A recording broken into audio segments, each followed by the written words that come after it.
reduce. So to reduce fractions, we can go ahead and divide common factors out. So let's look at the first example. So Vincent has psoriasis affecting 10 out of 100 of his body. So let's reduce this fraction. So we have 10 over 100.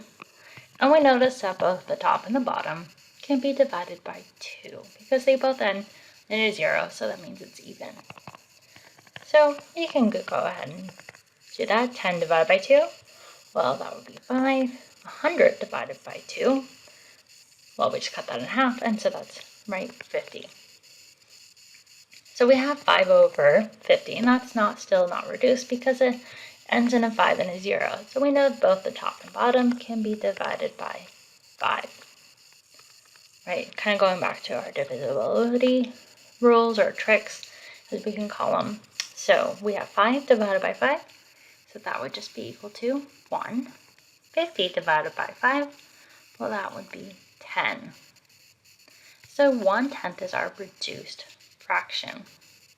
Now, if you also saw 10 and 100 can just be divided by 10 on both the top and bottom. 10 divided by 10, well, that's 1. 100 divided by 10 is 10. Now, notice you could have gone, right, this direction, and you could have seen it like maybe that way. So both are the correct answer, right? It got us to the right answer, but there's different ways to do it. You could, right, just take out each common factor out, like just divide it out as you see it, or you can see the bigger number, right?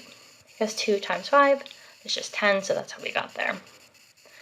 So, different ways to get to the right answer. Now, let's go ahead and look at example 2. Example 2, so Cher sat outside in the sun for the past 25 to 30 days to help treat her psoriasis. So, write 25 out of 30 as a reduced fraction. So we have 25 over 30. We notice we have a 5 and a 0, so that means we can divide both the top and bottom by 5. So 25 divided by 5 is 5. 30 divided by 5 is 6. So that would be our reduced fraction.